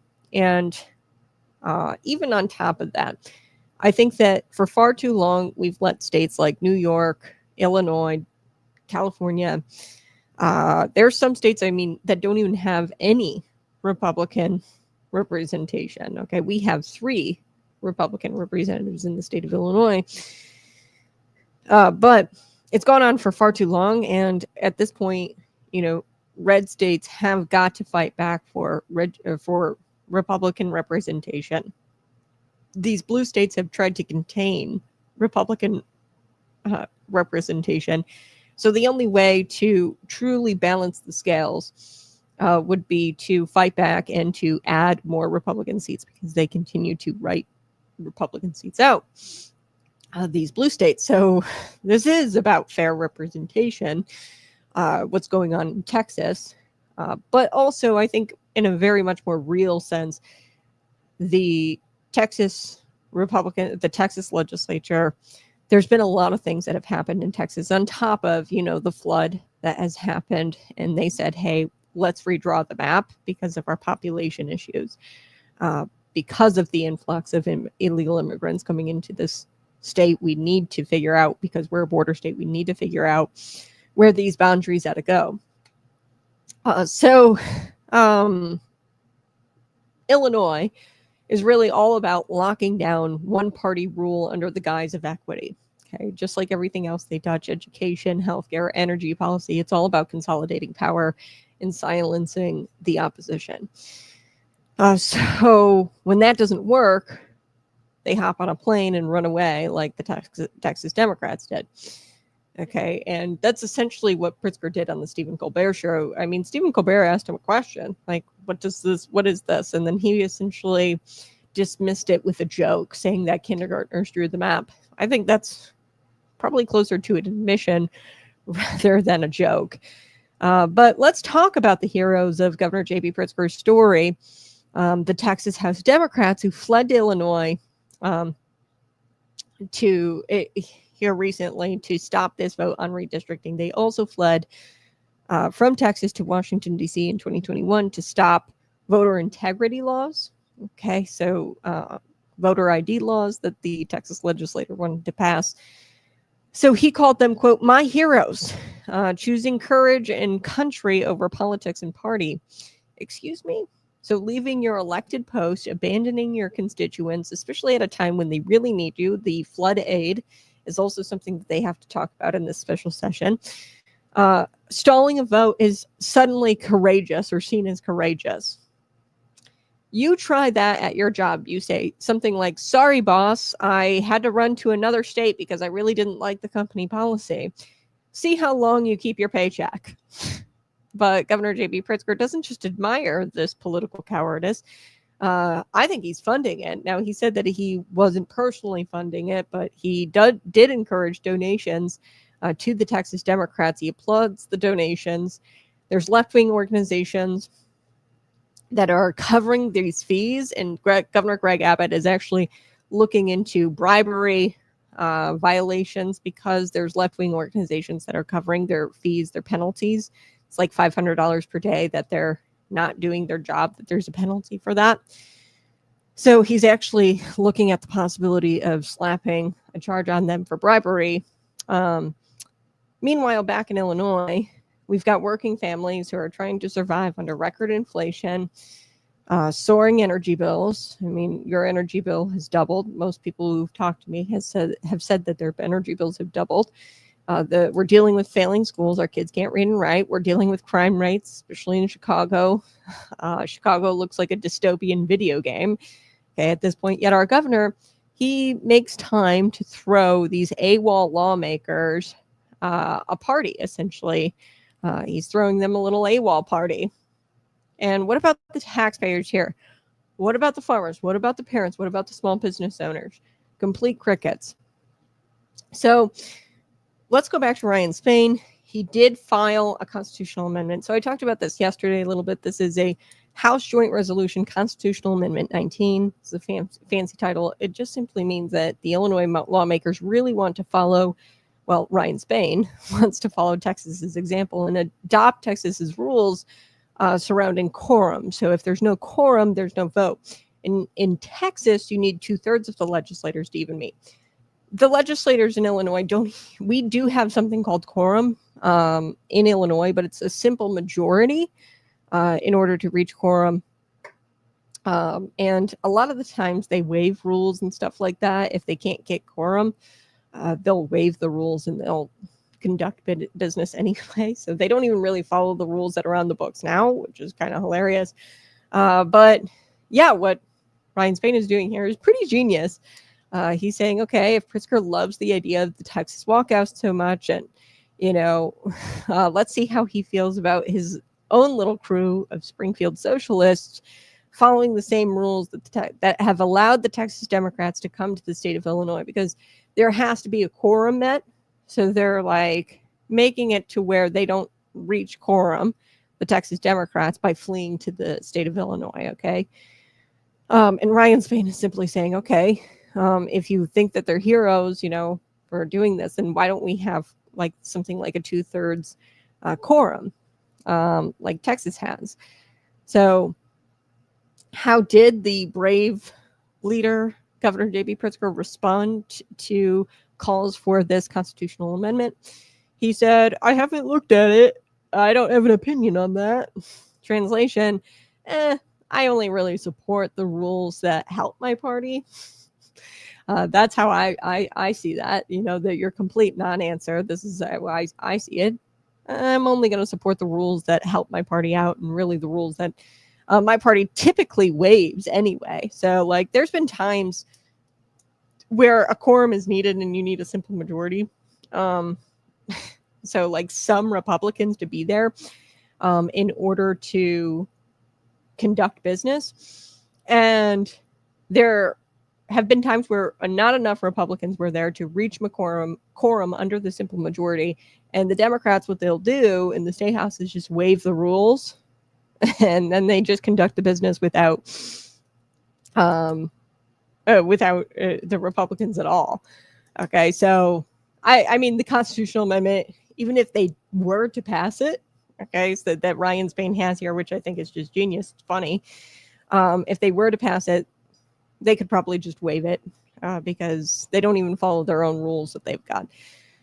This is the same governor who locked you down during COVID, told you what was and who was and wasn't essential, threatened churches with fines, and you had marijuana shops that got to stay open. But ask him about legislative accountability. Ask him about rules, legislative accountability. Suddenly he goes silent and he says, I don't have an opinion on that. Interesting. This is a circus. Illinois is a circus. This is Pritzker-Stan. And really his top priority right now is unveiling the butter cow. So in the thumbnail on the YouTube channel, you're going to have Pritzker next to the butter cow. You can go check out that picture. He unveils the butter cow at the Illinois State Fair. The Illinois State Fair is going on, if you cared. You heard that right. As legislators are debating these constitutional amendments over legislative accountability, runaway Democrats are facing lawsuits, potentially arrests, being vacated from their seats. You have this state currently, Illinois, teetering under fiscal mismanagement. We are crushed by our pension liability. Our governor has decided to go smile next to a cow carved out of butter. Symbolic, isn't it? Because there's like a whole lot of butter soft logic that's going on and a whole lot of bull manure politics going on coming out of this governor's office. Butter soft, where he doesn't want to talk about legislative accountability or answer questions about legislative accountability. And you know what really bothers me? The truth is, Illinois' map, it's not about fairness, it's about control. And now he's joking about it on late night TV. Okay, your voice, your district, your vote, it gets swallowed up by these snake. It almost looks like a scorpion tail. That's what Stephen Colbert has said. I said it looks like a middle finger to the people of Illinois. District 13 specifically, that's Nikki Budzinski's district. Your vote, your voice is getting swallowed up, and the districts are being designed in these political war rooms, not public town halls, but smoke-filled rooms. And you know, your voice is getting swallowed up, and he's joking about it with Stephen Colbert. Like, what the hell? So what do we do about it? We remember who's in charge. We remember that we, the people, we are the ones who are to expose this nonsense. We are to challenge the hypocrisy. We are to push for constitutional reforms like, you know, Spain's proposal. This is a reform, getting the two-thirds for quorum, 2/3 majority for quorum. I like that proposal. I disagree with Ryan Spain on a whole lot. I like the constitutional amendment. I disagree. I don't think it's bad for Texas to be redistricting, especially considering everything that was the Biden administration. And yes, it's mid, decade. Typically, you do this every 10 years. They're doing it mid-decade right now. Texas, there's some circumstances that I would say that, are reasonable as to why they're redistricting. But they also have to fight fire with fire, because it's not fair that we've got states like Illinois that get away with this and contain all Republican representation. You have to fight back, okay, and balance the scales. And that's really what Texas is doing. So I'm not anti what Texas is doing. And I hope Florida does it too. And they are scared right now. Like, they're pooping their pants scared, the Democrats, because a lot of these blue states, they've already gerrymandered it to a point of no return. Like, there are very few states, like the most that he could do is carve out or to get rid of these three seats, these three Republican seats that we have left. That's Mary Miller, Darren LaHood, and Mike Bost. Okay. So there's only 3 Republican seats left. And he's already talked about this, like in California, Governor Gavin Newsom is talking about this, where they're going to draw out Republican districts now in retaliation, essentially. There's been whispers that, Pritzker, Newsom are going to be doing that. But to be honest with you, Republican states haven't been doing that, doing the gerrymandering for as long as Illinois and California and New York have been doing it. So there is nowhere left for them to really go. Like, okay, they get rid of 3 Republican seats. Well, Texas just gained 5. And then if we redraw Florida, I think that the estimates were like 6 seats, 7 seats potentially. So a lot of these Republican states, there are ways to gerrymander and to get rid of, because a lot of these states, like red states, there are ways to gerrymander and get rid of Democrat seats, because there are Democrat seats to get rid of. Okay. And a lot of these blue states, they don't have much wiggle room. There's not even a whole lot of seats that they can get rid of at this point. So they are scared because the Republicans have the most power when it comes to the gerrymandering, because they haven't done it like these other states have for decades. So this is time to fight back. This isn't just about gerrymandering. It's about manipulation. It's about elitism. It's about the ruling class who thinks that your district aligns, your rights, they're just one big joke to be laughed about on CBS with Stephen Colbert. Well, guess what? I'm not laughing. You're not laughing. All right, smash that like button, share this out with your friends. You are able to super chat. I appreciate any kind of super chats that you send. You can do that on YouTube, I believe. I will go ahead and throw a super chat goal for you guys that makes it easier to send super chats. I don't have a PayPal account. I'll look into getting one. I appreciate you wanting to support the program. Always send me super chats. You can always go to patriotpumpenergy.com and order your pre-workout today. Patriotpumpenergy.com. Use promo code conservativecat, or always send a super chat if you're not into pre-workout. But really, like somebody asked me the other day, can you drink Patriot Pump without actually working out? Yes. So this is one of those energy drinks where there's not exorbitant amounts of caffeine. So if you drink it, you're not going to have to like work some of that caffeine off or get like super jittery because we're not trying to get you addicted, okay, to caffeine and sugar. We're just trying to give you clean, focused energy through the supplement. And you can just use it as a simple like alternative to coffee or an alternative to your regular energy drink. All right. I'll catch you guys on the other side of this break. Smash that like button, share this out with your friends. I'll be right back.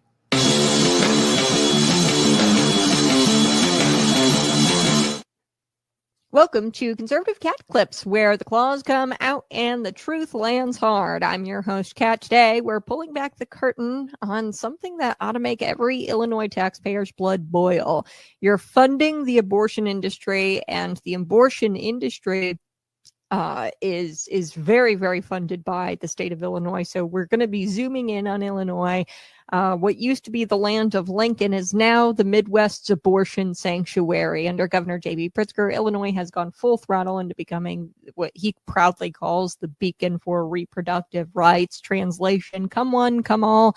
Have your abortions here, and the taxpayers are going to pick up the tab. In 2019, Governor J.B. Pritzker signed the so-called Reproductive Health Act, making abortion, quote, a fundamental right in Illinois.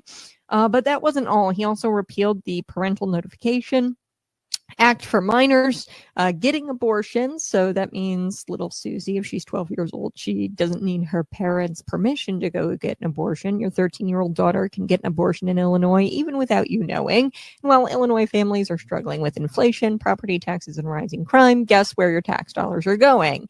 The last few years, just tens of millions of dollars of Illinois taxpayer dollars have gone to Planned Parenthood in just a few years, tens of millions of dollars. And they're not going to just fund the procedure itself. They're paying for out-of-state women to come here and abort their babies. It includes transportation, lodging costs, and logistical support, whatever the hell that means. I'm probably paying for some woman to get a McDonald's sandwich while she's here in the state. And literally, we're running a state-sponsored abortion tourism business. That's what we're doing here in the state. And let's not forget Planned Parenthood CEO salaries. Over $670,000 for Alexis McGill Johnson.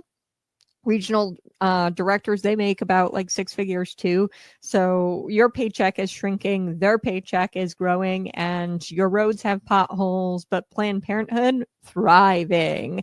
Pritzker loves to pose as a champion for women, but let's be honest, this isn't even about ideology. It's about power and money. He's not protecting women. He's protecting Planned Parenthood's bottom line and all of these people raking in that CEO cash. And Illinois is now the abortion capital of the Midwest because he made it that way. Governor J.B. Pritzker. Illinois used to be about opportunity and family values.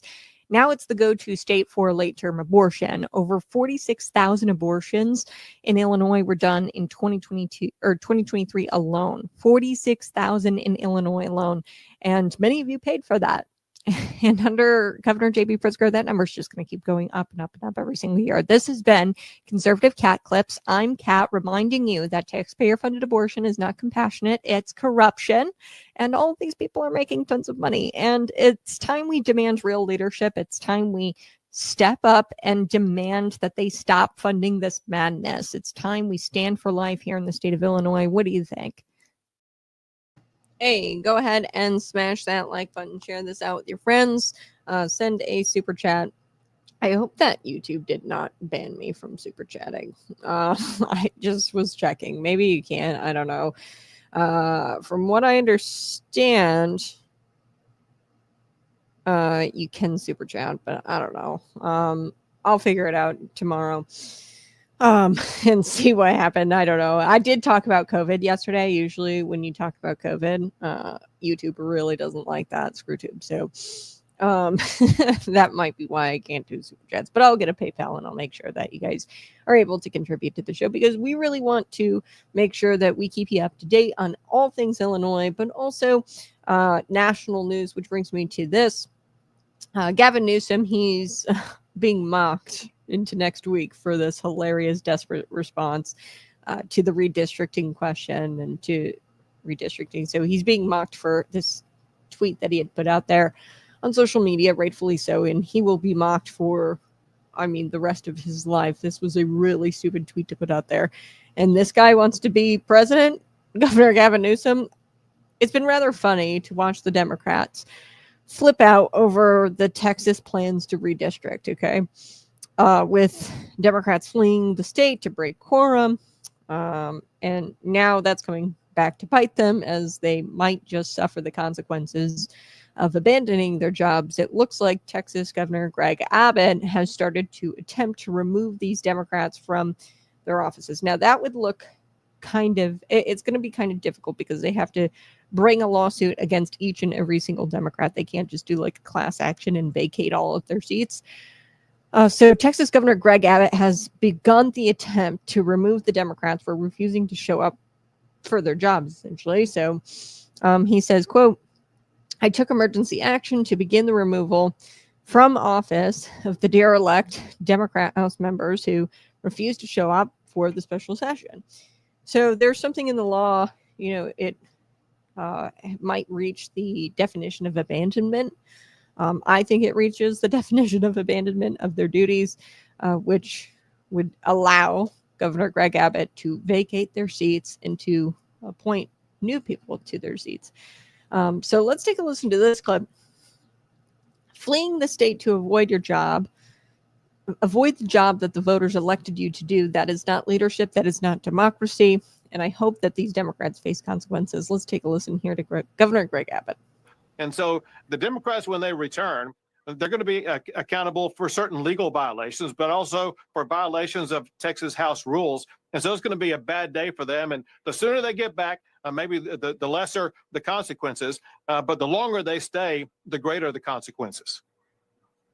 And so the Democrats, when they return, they're going to be accountable for certain legal violations, but also for violations of Texas House rules. And so it's going to be a bad day for them. And the sooner they get back, maybe the lesser the consequences. See, right there, I mean, I kind of disagree with Governor Greg Abbott. I think that there should be no deadline. So there is this Friday deadline that Texas AG Ken Paxton had come up with. And he said, hey, you guys need to do this. Otherwise, there's going to be charges against you. Otherwise, we're going to vacate your seats, and they gave them like this Friday deadline. That's tomorrow. I'm not cool with the deadlines. The sooner they get back, the lesser the consequences. I am all for arrest at this point and vacating their seats and appointing new people, because remember, folks, they did this in 2021. So they haven't really learned their lesson. The Texas Supreme Court now has called the Democrat leader of this action, Jean Wu, who spoke at the press conference, by the way, in Illinois in DuPage County. And they have DuPage County, Illinois, and they have asked him to respond to Abbott's action of vacating their seats, essentially. So the Texas Supreme Court is calling on that Democrat leader to respond. Meanwhile, Democrats are leaving other things hanging in the wind. They are not addressing the flood response, the flood aid. Okay, so that is another part of this special session. There are critical issues they have to address. So they are leaving important things hanging in the wind by not showing up for special session. And I feel like that's not talked enough about in the mainstream. Like, it's not just the redistricting issue that they have to address. Okay, these Texas Democrats in this special session, they have to also be there to vote on flood aid for these victims. And there are people who are relying on that aid. And it's very unfortunate that they're being a bunch of whiny little babies about this. So you have Democrats crying that they're gerrymandering and that the Texas could potentially gain 5 Republican seats for the 2026 midterms. And among the Democrats crying, California Governor Gavin Newsom. He has a very silly response here. And I'm going to share this tweet with you. It's quite fascinating. Now, DC Drano, this was a pretty much viral tweet that he had put out, and Gavin Newsom is kind of like trolling DC Drano. So let's start out with DC Drano's original tweet. He says, blue states with 0 Republican House seats: Massachusetts, Rhode Island, Vermont, New Hampshire, Hawaii, New Mexico, Connecticut, Delaware, blue states with 1 Republican seat. Maryland, Oregon, Maine, blue states with 2 to 5 Republican seats. Colorado, Minnesota, Illinois, Virginia, New Jersey. After that, you only have California and New York. The reason Democrats are screaming for Texas to stop redistricting is because Democrats have almost nothing left to gerrymander. Like I was talking about, they've got barely anything left to gerrymander because they don't have a whole lot of Republican seats in their states. So there's not a lot of wiggle room for them going into the 2026 midterms. They already rigged the map years ago, and they hate Republicans who are actually fighting back. And that is exactly what they're doing in Texas. So as a way to troll, this is what Governor Gavin Newsom put out there.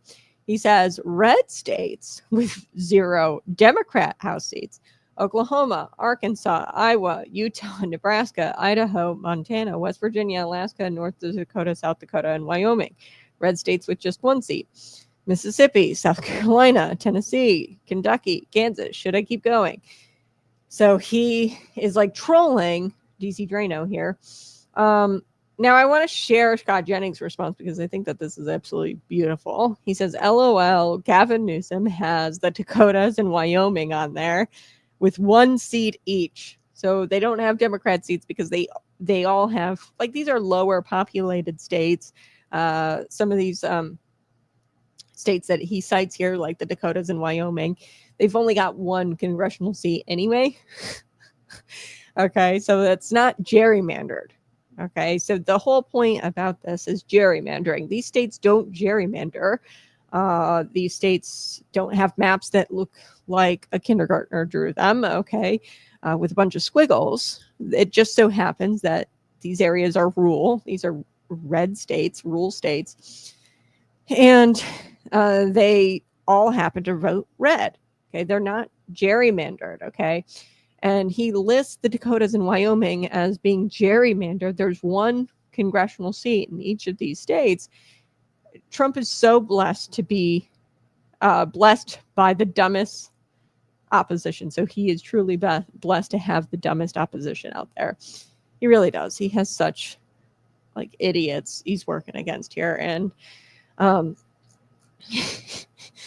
the secretary, the White House deputy press secretary, she also weighed in. She couldn't quite believe what Governor Gavin Newsom had put out there on social media for everyone to see. There is a very small but big problem here, Newsom. And people were quick to tell Newsom this, and they were quick to laugh at him, that the whole point that DC Drano here was making with his tweet was that you have states that are gerrymandering. These states that he lists are not gerrymandering. Like, they're not even populated enough to have more than 1 seat in some cases, like Alaska, South Dakota, North Dakota, and Wyoming. Abigail Jackson, the White House deputy press secretary, weighed in. She said, are you seriously saying that Wyoming is gerrymandered? Because it literally has 1 congressional seat. So I would like for them to redraw there. I wonder if this is possible, if like Wyoming, North Dakota, South Dakota, and it's all based on population, so they might not be able to do this, where they could draft. So we lost a congressional seat, by the way, because of our mass population exodus, which has triggered states like California and Florida, or Texas and Florida, to start talking about adding congressional seats, redistricting, because of the population influxes that they've been getting. So I think it'd be interesting if they like reevaluated or redistrict like states like Wyoming, North Dakota. They'd have to, of course, do that because of the population, because of a population increase. But it'd be cool if they could add a couple of congressional seats. So like I said, Scott Jennings, he went after Gavin Newsom. Please, please, please stop the gerrymandering in those places for the children. What? Come on now. Gerrymandering is not going on in North Dakota, South Dakota, Wyoming, Alaska. There's only one congressional seat. And a lot of these states are not gerrymandering. Just look at the Iowa map and look at the Illinois map, and you'll see right away that Iowa is not gerrymandering. Now, I also want to talk about how Newsom, he's such an idiot, and he thinks that like putting this out there was so like, haha, gotcha, DC Drano. This guy wants to run for president. Okay. Add this tweet, keep this tweet, screenshot it, add this to the history of failures. That is California. That is Gavin Newsom. This is not a good look. Keep this filed in your archives. Now, Newsom has said that he is going to try to retaliate with moves in California if Texas goes through with their plans to redistrict and add these 5 Republican seats. But like I said, these states, these blue states, have got really nowhere to go at this point if they want to retaliate, because they don't have a ton of Republican representation anyway. Now, they've got a lot of wiggle room in states like Florida and Texas. And despite what Democrats will tell you, the Texas redistricting ain't even all that bad. It still keeps Democrat representation. Like, we're not looking at a 14-3, which is what we have in Illinois, split in Texas. We're not looking at that. So it's still somewhat fair, the Texas map, even if they were to go through with the redistricting. All right, I got to take a quick break, but we're going to be right back. I've got one more story, and then we'll wrap up the show.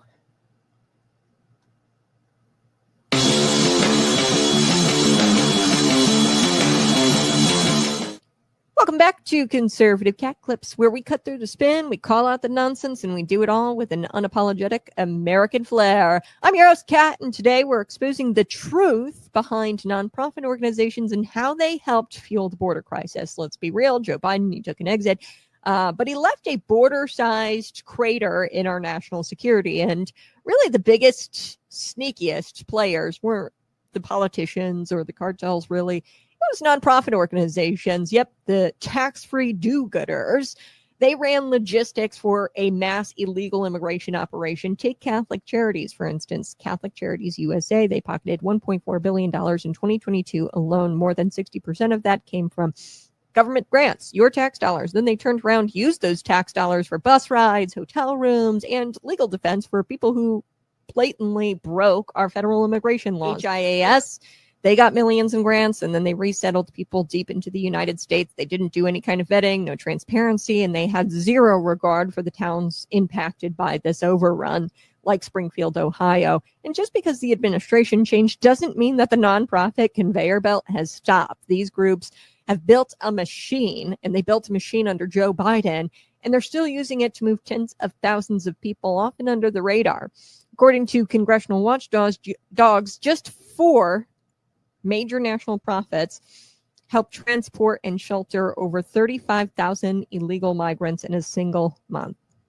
Just 4 helped transport and shelter 35,000 illegal immigrants in a single month. This is insane. That's not charity. That's infrastructure for illegal immigrants, and you helped pay for it. They housed them. They gave them hotel rooms. They gave them legal representation. And you helped pay for it, and you didn't even know it. Whether you knew it or not, they didn't care. Even now, as the new administration tries to restore law and order, these nonprofit organizations, they're lawyering up, they're pushing lawsuits, and they're working overtime to try to stall these deportations and keep the broken pipeline flowing. They want that pipeline to keep flowing, where they take tens of thousands of people and then they give them jobs. And they put them in jobs where they're ultimately going to be used as slave labor, because these companies are going to hang their illegal status over their heads. It's time to cut the cash, investigate the players, pull the nonprofit masks off, and we need to close up the border. We need to pull the nonprofit mask off the open borders agenda. Because if a group is using government money to move, house, and protect people in violation of federal law, that's not compassion, it's collusion. And I'll call it that. This has been Conservative Cat Clips. I'm Kat, reminding you that the border crisis wasn't built by weak presidents. It really wasn't built by Joe Biden. It was powered by rich nonprofits hiding behind halos and hashtags. And our laws were trampled all over, and our communities were overwhelmed. Let's clean it up, and let's do it for real this time and defang these nonprofits. Hey, good morning. I appreciate you being here. Go ahead, smash that like button, share this out with your friends, subscribe to the channel. All right, so I've been covering politics for, 5 years, 7 years, almost at the 5, 6, 7 years. And I feel like the further down you go, so like from federal government to state government to local government, the further down you go, the more radical Democrats get. So I know a county board member in McLean County who is absolutely just a Marxist socialist wingnut, okay? Completely insane. And I feel like they get pretty fanatical the further you go. So like, it shouldn't shock you that Democrat lawmakers at a state level are oftentimes more fanatical than what you will find in Congress. Dog catchers tend to be pretty fanatical if they're Democrat, okay? So that brings me to this story. For instance, lately we've been talking about the Texas state legislature. You have Democrats in the Texas state legislature who literally fled their state last weekend in response to a redistricting dispute, okay, crying about how democracy's at stake, yada, yada, yada, over this proposed new map that could potentially lead to 4 or 5 more seats in the U.S. House if approved. But where did they go? They went to Democrat-run states like Illinois, New York, both of which have turned gerrymandering into an art form. Essentially, over the last several decades, they've gotten really good at gerrymandering, New York and Illinois specifically. And they did all of this all supposedly in the name of democracy, fleeing to these blue states who have gerrymandered to the extreme. Today, we're turning our attention away from the Texas Democrats, who are fanatical. I mean, this is pretty fanatical to get in a plane and go all the way up to a blue state just to avoid quorum and avoid a vote. Okay, that's pretty extreme. This is even more extreme.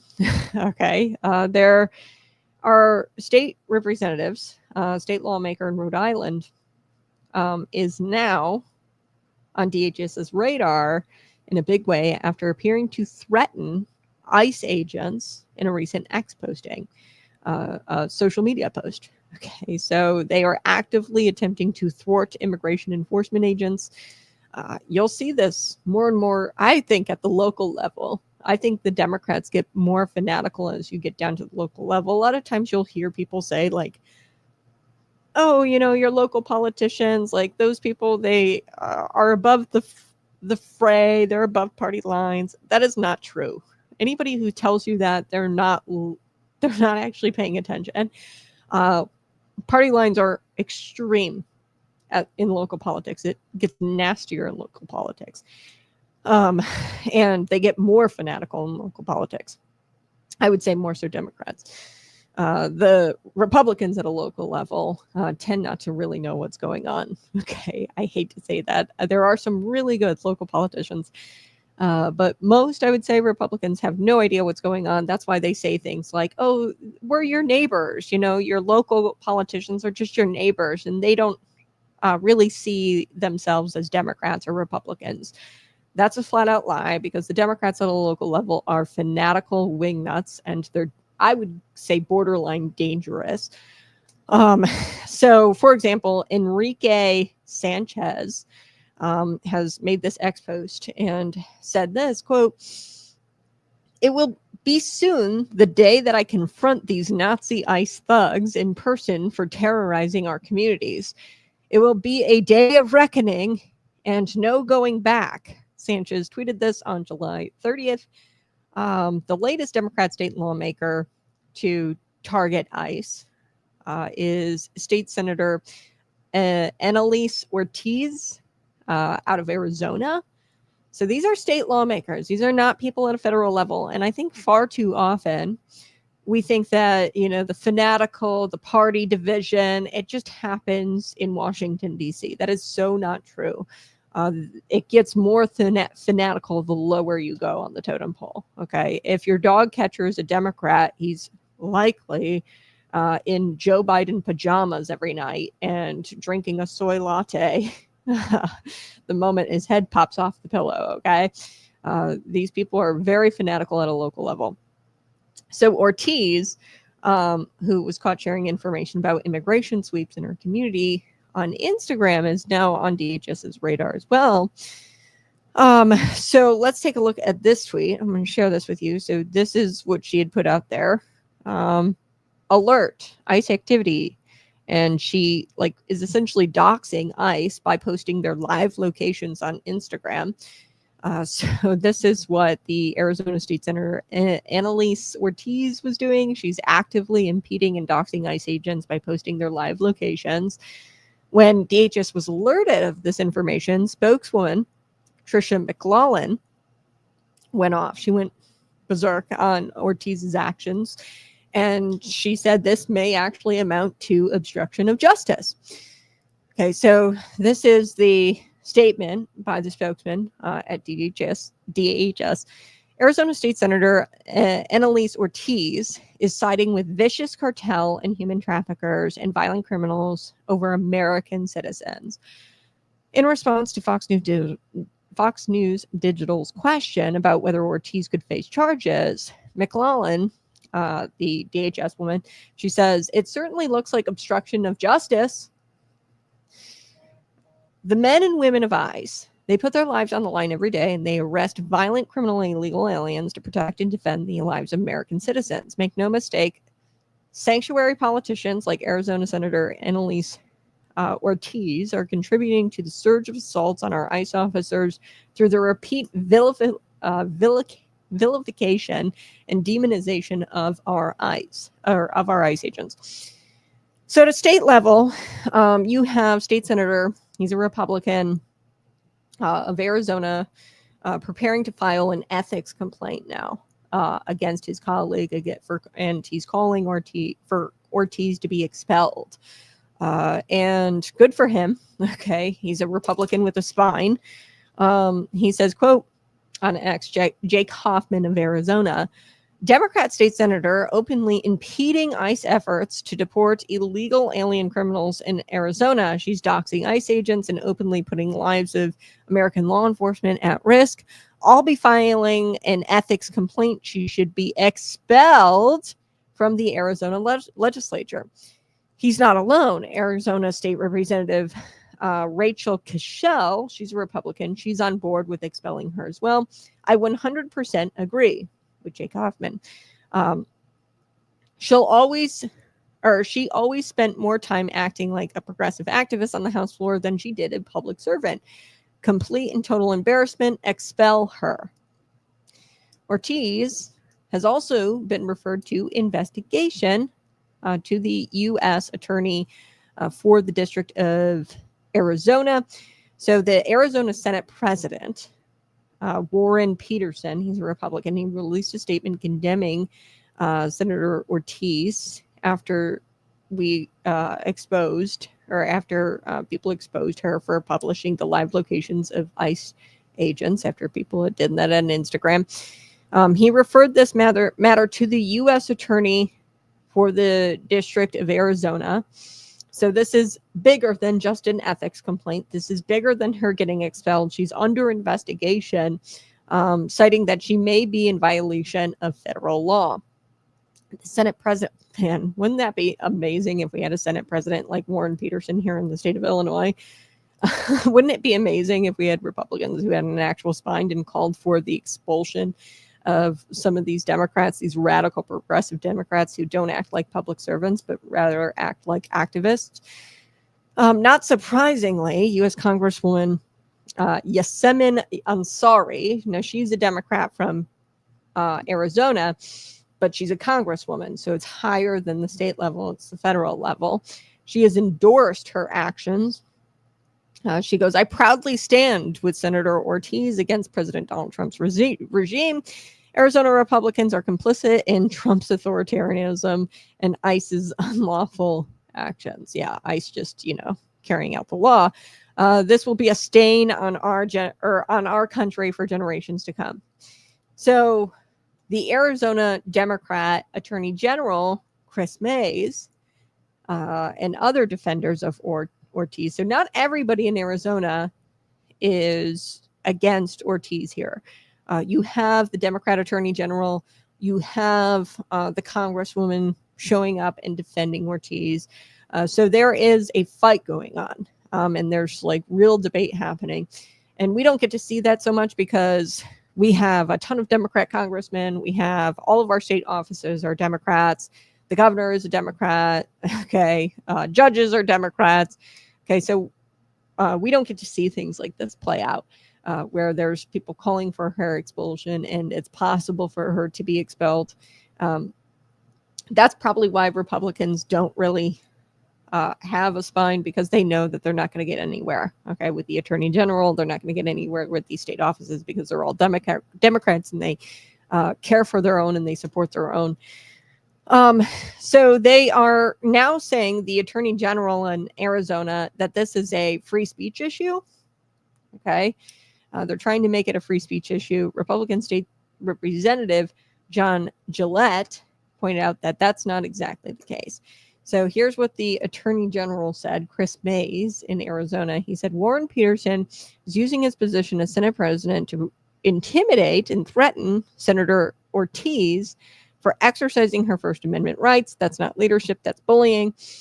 I know he's only been a lawyer for a year and a half. Maybe he needs continued law education on the Bill of Rights or whatever.